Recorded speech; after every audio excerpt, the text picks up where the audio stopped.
Hi hello ಎಲ್ರಿಗೂ ನಮಸ್ಕಾರ. ನಾನು ನಿಮ್ಮ ವಿಶ್ವನಾಥ್ ಕೊಪ್ಪದ್. ನಾನು ಹಿಂದಿನ ಕೋರ್ಸ್ನಲ್ಲಿ ಹೇಳಿದ ಹಾಗೆ ಫಂಡಮೆಂಟಲ್ ಅನಾಲಿಸಿಸ್ ಎಂಬ ಹೊಸ ಕೋರ್ಸ್ ಮೂಲಕ ಮತ್ತೆ ಬರ್ತಾ ಇದ್ದೇನೆ. ಈ ವಿಡಿಯೋ ಹಾಗೂ ಮುಂದಿನ ಎಲ್ಲ ಕೋರ್ಸ್ಗಳ ವಿಡಿಯೋಗಳನ್ನು ತಪ್ಪದೆ ನೋಡಿ ಹಾಗೂ ಸ್ಟಾಕ್ ಮಾರ್ಕೆಟ್ ಬಗ್ಗೆ ಇನ್ನೂ ಹೆಚ್ಚಿನದಾಗಿ ತಿಳಿದುಕೊಳ್ಳಿ.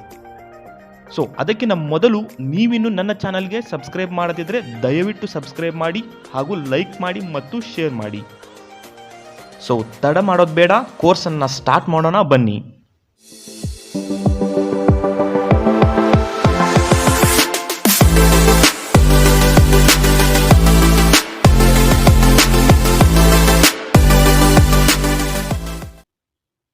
ಒಂದು ಕಂಪನಿಯ ಶೇರನ್ನು ನಾವು ಖರೀದಿ ಮಾಡಬೇಕು ಅಥವಾ ಸ್ಟಾಕ್ ಮಾರ್ಕೆಟ್ನಲ್ಲಿ ಕಂಪನಿಯ ಶೇರುಗಳ ಮೇಲೆ ಹೂಡಿಕೆ ಮಾಡಬೇಕು ಅನ್ನೋದಾದರೆ ಮೊದಲು ನಮಗೆ ಸರಿಯಾದ ನಾಲೆಜ್ ಇರಬೇಕು. ಇದನ್ನು ನಾನು ಪ್ರತಿ ವಿಡಿಯೋದಲ್ಲಿ ಕೂಡ ಹೇಳ್ತಾ ಬರ್ತಿದ್ದೇನೆ. ಯಾಕಂದರೆ stock market are investments in stock markets are subject to market risk ಅನ್ನೋ ಹಾಗೆ ನಾವು ಹಾಕುವ ಹಣ ಯಾವುದೇ ಒಂದು ಕಾರಣಕ್ಕಾಗಿ ರಿಸ್ಕಲ್ಲಿ ಇದ್ದೇ ಇರುತ್ತೆ. ಆ ರಿಸ್ಕನ್ನು ಕಡಿಮೆ ಮಾಡಬೇಕಾದ್ರೆ ಇರೋದು ಒಂದೇ ದಾರಿ, ಅದು ಸ್ಟಾಕ್ ಮಾರ್ಕೆಟ್ ಬಗ್ಗೆ ಅಥವಾ ಸ್ಟಾಕ್ ಮಾರ್ಕೆಟ್ನ ಸ್ಟಡೀಸ್ಗಳ ಬಗ್ಗೆ ತಿಳ್ಕೊಂಡಿರೋದು. ಅಂದಾಗ ಮಾತ್ರ ಯಾವ ಕಂಪನಿಯ ಶೇರ್ ಸೇಫ್ ಆಗಿದೆ ಹಾಗೂ ಯಾವ ಶೇರ್ಸ್ ಬೈ ಮಾಡಿದರೆ ನಮ್ಮ ಹಣ ಸೇಫ್ ಇರುತ್ತೆ ಅಂತ. ನಾನು ಮೊದಲೇ ಹೇಳಿದ ಹಾಗೆ ಒಂದು ಕಂಪನಿಯ ಶೇರ್ ಬೈ ಮಾಡೋ ಮೊದಲು ನಾವು ಪ್ರಾಪರ್ ಆಗಿ 3 ವಿಷಯಗಳನ್ನು ಕಲ್ತಿರಬೇಕು. ಒಂದು, ಸ್ಟಾಕ್ ಮಾರ್ಕೆಟ್ ಬೇಸಿಕ್ಸ್ ಬಗ್ಗೆ ಗೊತ್ತಿರಬೇಕು. ಅದನ್ನು ನಾನು ಆಲ್ರೆಡಿ ಹಿಂದಿನ ಕೋರ್ಸ್ನಲ್ಲಿ ಬೇರೆ ವಿಡಿಯೋಗಳ ಮೂಲಕ ಎಕ್ಸ್ಪ್ಲೇನ್ ಮಾಡಿದ್ದೇನೆ. ನೀವಿನ್ನೂ ಆ ವಿಡಿಯೋಗಳನ್ನು ನೋಡದಿದ್ದರೆ ಮೊದಲು ಅವುಗಳನ್ನು ನೋಡಿ ಆಮೇಲೆ ಈ ಕೋರ್ಸನ್ನು ಪೂರ್ತಿಯಾಗಿ ನೋಡಿ. ಬೇಕಿದ್ರೆ ಆ ವಿಡಿಯೋಗಳ ಲಿಂಕ್ಗಳನ್ನು ಡಿಸ್ಕ್ರಿಪ್ಷನ್ನಲ್ಲಿ ಹಾಕಿದ್ದೇನೆ ನೋಡಿ. ಎರಡನೇದಾಗಿ ನಮಗೆ ಫಂಡಮೆಂಟಲ್ ಅನಾಲಿಸಿಸ್ ಗೊತ್ತಿರಬೇಕು. ಅದು ಹೇಗೆ, ಫಂಡಮೆಂಟಲ್ ಅನಾಲಿಸಿಸ್ ಅಂದರೆ ಏನು, ಅದನ್ನು ಹೇಗೆ ಮಾಡಬೇಕು ಅಂತ ಈ ಕೋರ್ಸ್ ಮೂಲಕ ಹೇಳಿಕೊಟ್ಟಿದ್ದೇನೆ. ಇದಾದ ನಂತರ ಫಂಡಮೆಂಟಲ್ ಅನಾಲಿಸಿಸ್ ಆದ ನಂತರ ಟೆಕ್ನಿಕಲ್ ಅನಾಲಿಸಿಸ್. ಇದನ್ನು ಕೂಡ ಈ ಫಂಡಮೆಂಟಲ್ ಅನಾಲಿಸಿಸ್ ಕೋರ್ಸ್ ಮುಗಿದ ಮೇಲೆ ಈ ಟೆಕ್ನಿಕಲ್ ಅನಾಲಿಸಿಸ್ ಕೋರ್ಸನ್ನು ಅಪ್ಲೋಡ್ ಮಾಡ್ತಿದ್ದೇನೆ. ಅಪ್ಲೋಡ್ ಮಾಡಬೇಕು ಅಂತ ಅಂದರೆ ನೀವಿನ್ನು ನನ್ನ ಚಾನಲ್ಗೆ ಸಬ್ಸ್ಕ್ರೈಬ್ ಆಗಿರಬೇಕಾಗ್ತದೆ. ಸಬ್ಸ್ಕ್ರೈಬ್ ಆಗದಿದ್ದರೆ ದಯವಿಟ್ಟು ಮೊದಲು ನನ್ನ ಚಾನಲ್ಗೆ ಸಬ್ಸ್ಕ್ರೈಬ್ ಆಗಿ. ತಡ ಮಾಡದೆ ಕೋರ್ಸನ್ನು ಸ್ಟಾರ್ಟ್ ಮಾಡೋಣ ಬನ್ನಿ. What is fundamental analysis? Fundamental analysis ಅಂದರೆ ಏನು? Fundamental analysis is the study of economy, industry and companies financial strength and stability which helps to determine stocks real value or fair value. ಅಂದರೆ company ಹಾಗೂ ಆರ್ಥಿಕತೆಯ ನಿಜವಾದ ಮೌಲ್ಯ ಮತ್ತು ಆರ್ಥಿಕ ಸ್ಥಿರತೆಯ ಆಧಾರದ ಮೇರೆಗೆ ಷೇರು ಮೌಲ್ಯದ ಭವಿಷ್ಯವನ್ನು ನಿರ್ಧರಿಸಬಹುದು. ಸಿಂಪಲ್ ಆಗಿ ಹೇಳಬೇಕಂದ್ರೆ ಒಂದು ಕಂಪನಿಯ ಫೈನಾನ್ಷಿಯಲ್ ಸ್ಟ್ರೆಂತ್ ಏನು ಅಂತ ತಿಳ್ಕೊಳ್ಳೋದು ಹಾಗೂ ಆ ಕಂಪನಿ ಇರುವ ಇಂಡಸ್ಟ್ರಿ ಸ್ಟ್ರೆಂತ್ ಬಗ್ಗೆ ತಿಳ್ಕೊಳ್ಳೋದು ಅಷ್ಟೇ ಅಲ್ಲದೆ ಸದ್ಯದ ಎಕಾನಮಿಯ ಪರಿಸ್ಥಿತಿ ಏನಿದೆ ಅಂತ ತಿಳ್ಕೊಳ್ಳೋದೇ ಈ ಫಂಡಮೆಂಟಲ್ ಅನಾಲಿಸಿಸ್. ಇನ್ನೂ ಸಿಂಪಲ್ ಆಗಿ ಹೇಳಬೇಕಂದ್ರೆ ಫಾರ್ ಎಕ್ಸಾಂಪಲ್ ಮೂಲಕ ITC ಕಂಪನಿಯ ಷೇರುಗಳನ್ನು ನೀವು ಬೈ ಮಾಡಬೇಕಾದ್ರೆ ಮೊದಲು ನೀವು ITC ಕಂಪನಿಯ ಫೈನಾನ್ಷಿಯಲ್ ಸ್ಟ್ರೆಂತ್ ಹೇಗಿದೆ ಅಂತ ತಿಳ್ಕೋಬೇಕು. ಯಾಕಂದರೆ ಫೈನಾನ್ಷಿಯಲ್ ಸ್ಟ್ರೆಂತ್ ಸರಿ ಇಲ್ಲ ಅಥವಾ ಸ್ಟೇಬಲ್ ಇಲ್ಲ ಅಂದರೆ ಕಂಪನಿ ಹೇಗೆ ಸ್ಮೂತಾಗಿ ರನ್ ಆಗುತ್ತೆ ಅಲ್ವಾ? ಅದೇ ಥರ ಸ್ಮೂತಾಗಿ ರನ್ ಆಗದಿದ್ದರೆ ಕಂಪನಿ ಹೇಗೆ ಪ್ರಾಫಿಟ್ ಮಾಡುತ್ತೆ? ಕಂಪನಿ ಪ್ರಾಫಿಟ್ ಮಾಡದಿದ್ದರೆ ಶೇರ್ ಹೋಲ್ಡರ್ಸ್ಗೆ ಕಂಪನಿಯ ಮೇಲೆ ಹೇಗೆ ಬಿಲೀವ್ ಮಾಡ್ತಾರೆ? ಅದಕ್ಕೋಸ್ಕರ ಮೊದಲು ಕಂಪನಿಯ ಫೈನಾನ್ಷಿಯಲ್ ಸ್ಟ್ರೆಂತ್ ತಿಳ್ಕೋಬೇಕು. ನಂತರ ಆ ಕಂಪನಿ ಇರುವ ಇಂಡಸ್ಟ್ರಿ ಬಗ್ಗೆ ತಿಳ್ಕೋಬೇಕು. ಫಾರ್ ಎಕ್ಸಾಂಪಲ್ ITC ಕಂಪನಿ ಇರೋದು FMCG ಇಂಡಸ್ಟ್ರಿನಲ್ಲಿ.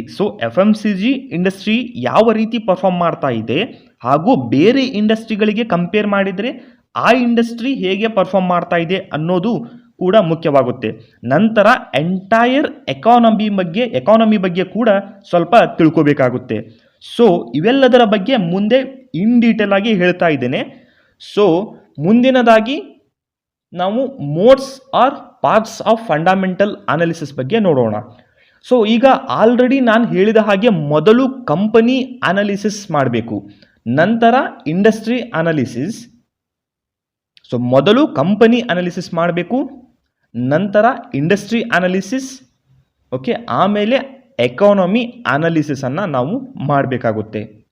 ಈ ಎಲ್ಲ ಅನಾಲಿಸಿಸ್ ಸೇರಿದ್ರೇ ಒಂದು ಪ್ರಾಪರ್ ಫಂಡಮೆಂಟಲ್ ಅನಾಲಿಸಿಸ್ ಆಗೋದು.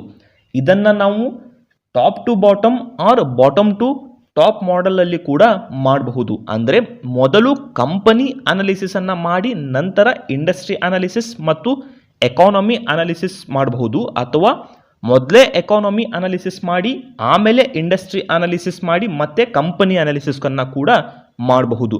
ಬಟ್ ನಾವೀಗ ಕಂಪನಿ ಅನಾಲಿಸಿಸ್ ಇಂದ ಸ್ಟಾರ್ಟ್ ಮಾಡೋಣ. ಸೊ ಕಂಪನಿ ಅನಾಲಿಸಿಸ್ ಅಂದರೆ ಕಂಪನಿ ಬಗ್ಗೆ ತಿಳ್ಕೊಳ್ಳೋದು ಆಗಿರಬಹುದು, ಕಂಪನಿಯ ಫೈನಾನ್ಷಿಯಲ್ ಸ್ಟ್ರೆಂತ್ಸ್ ಆ್ಯಂಡ್ ಪರ್ಟಿಕ್ಯುಲರ್ ಕಂಪನಿಯ ಗುಡ್ವಿಲ್ ಬಗ್ಗೆ ಅನಾಲಿಸಿಸ್ ಮಾಡೋದೇ ಈ ಕಂಪನಿ ಅನಾಲಿಸಿಸ್. ಸೊ ಈ ಕಂಪನಿಯ ಅನಾಲಿಸಿಸ್ ಮಾಡಬೇಕಾದ್ರೆ ಮುಖ್ಯವಾಗಿ 4 ಪ್ಯಾರಾಮೀಟರ್ಸ್ಗಳಲ್ಲಿ ಅಥವಾ 4 ವಿಷಯಗಳಲ್ಲಿ ನಾವು ಅನಾಲಿಸಿಸ್ ಮಾಡಬೇಕಾಗುತ್ತೆ. ಸೊ ಮೊದಲನೇದಾಗಿ ಫೈನಾನ್ಷಿಯಲ್ ರೇಷಿಯೋಸ್. ಸೊ ಕಂಪನಿಯ ಫೈನಾನ್ಷಿಯಲ್ ಸ್ಟ್ರೆಂತ್ ಗೊತ್ತಾಗಬೇಕಾದ್ರೆ ಕೆಲವೊಂದು ಫೈನಾನ್ಷಿಯಲ್ ರೇಷಿಯೋಸ್ಗಳ ಬಗ್ಗೆ ಗೊತ್ತಿರಬೇಕಾಗ್ತದೆ. ಸೊ ಈ ರೇಷಿಯೋಸ್ಗಳ ಮೂಲಕ ಕಂಪನಿ ಹೇಗೆ ಪರ್ಫಾರ್ಮ್ ಮಾಡ್ತಾ ಇದೆ ಹಾಗೂ ಕಂಪನಿಯ ಫೈನಾನ್ಷಿಯಲ್ ಸ್ಟ್ರೆಂತ್ ಹೇಗಿದೆ ಅಂತ ಗೊತ್ತಾಗುತ್ತೆ. ಇನ್ನು ಮುಂದಿನದಾಗಿ ಬ್ಯಾಲೆನ್ಸ್ ಶೀಟ್. ಸೊ ಕಂಪನಿಯ ಬ್ಯಾಲೆನ್ಸ್ ಶೀಟ್ ಸ್ಟಡಿ ಮಾಡೋದ್ರಿಂದ ಕೂಡ ಕಂಪನಿಯ financial strength and financial health ಬಗ್ಗೆ ಗೊತ್ತಾಗುತ್ತೆ. ಸೊ ನೀವು ಕಾಮರ್ಸ್ ಸ್ಟೂಡೆಂಟ್ ಆರ್ ಕಾಮರ್ಸ್ ಬ್ಯಾಕ್ಗ್ರೌಂಡಿಂದ ಬಂದವರಾಗಿದ್ದರೆ ಬ್ಯಾಲೆನ್ಸ್ ಶೀಟ್ ಸ್ಟಡಿ ಮಾಡೋದು ಹೇಗೆ ಅಂತ ಈಸಿಯಾಗಿ ಗೊತ್ತಿರುತ್ತೆ. ಸೊ ಗೊತ್ತಿಲ್ಲದಿದ್ರೂ ಪರವಾಗಿಲ್ಲ, ನಾನು ಹೇಳ್ಕೊಡ್ತೇನೆ, ಡೋಂಟ್ ವರಿ. ಇನ್ನು ಮುಂದಿನದಾಗಿ ಇನ್ಕಮ್ ಸ್ಟೇಟ್ಮೆಂಟ್. ಈ ಇನ್ಕಮ್ ಸ್ಟೇಟ್ಮೆಂಟ್ ಇಂದ ಕಂಪನಿಯು ಲಾಭದಲ್ಲಿದೆಯೋ ಅಥವಾ ನಷ್ಟದಲ್ಲಿದೆಯೋ ಅಂತ ಗೊತ್ತಾಗುತ್ತೆ. ಹಾಗೂ ಈ ಕಂಪನಿ ಅಥವಾ ಈ ಕಂಪನಿಯ ಇನ್ಕಮ್ ಸ್ಟೇಟ್ಮೆಂಟಿಂದ ಕಂಪನಿಗೆ ರೆವಿನ್ಯೂ ಎಷ್ಟು ಬರ್ತಾ ಇದೆ, ಆ ರೆವಿನ್ಯೂವಿಂದ ಖರ್ಚು ಹೇಗೆ ಆಗ್ತಾ ಇದೆ ಅಂತ ಈ ಒಂದು ಇನ್ಕಮ್ ಸ್ಟೇಟ್ಮೆಂಟಿಂದ ಗೊತ್ತಾಗುತ್ತೆ. ಸೊ ಇನ್ನು ಕೊನೆಯದಾಗಿ ಮಾರ್ಕೆಟ್ ಕ್ಯಾಪಿಟಲೈಸೇಷನ್. ಇದರಿಂದ ಕಂಪನಿಯ ಪೂರ್ತಿ ವ್ಯಾಲ್ಯೂಯೇಷನ್ ಬಗ್ಗೆ ಗೊತ್ತಾಗುತ್ತೆ. ಅಂದರೆ ಕಂಪನಿಯು ಎಷ್ಟು ಬೆಲೆಗೆ ಬಾಳುತ್ತೆ ಅಥವಾ ಆ ಕಂಪನಿಯನ್ನು ಬೇರೆ ಕಂಪನಿ ಖರೀದಿ ಮಾಡಬೇಕಾದ್ರೆ ಎಷ್ಟು ಕೋಟಿ ಹಣ ಕೊಡಬೇಕು ಅಂತ ಗೊತ್ತಾಗುತ್ತೆ. ಸೊ ಸ್ಕ್ರೀನ್ ಮೇಲೆ ಕಾಣ್ತಾ ಇರೋ ಈ 4 ವಿಷಯಗಳನ್ನು ಇನ್ಡೆಪ್ತ್ ಆಗಿ ಬೇರೆ ಬೇರೆ ವಿಡಿಯೋಗಳ ಮೂಲಕ ತಿಳ್ಕೊಳ್ತಾ ಹೋಗೋಣ. ಸೊ ಪ್ರತಿ ಪ್ಯಾರಾಮೀಟರ್ಗೆ ಒಂದೊಂದು ವಿಡಿಯೋವನ್ನು ಅಪ್ಲೋಡ್ ಮಾಡ್ತಿದ್ದೇನೆ. ಸೊ ಮುಂದಿನ ವಿಡಿಯೋದಲ್ಲಿ ಫೈನಾನ್ಷಿಯಲ್ ರೇಷಿಯೋಸ್ಗಳ ಬಗ್ಗೆ ಹಾಗೂ ಅವುಗಳನ್ನು ಹೇಗೆ ಸ್ಟಡಿ ಮಾಡೋದು ಅಂತ ಹೇಳ್ತಿದ್ದೇನೆ. ಸೊ ತಪ್ಪದೇ ವಾಚ್ ಮಾಡಿ. So thank you.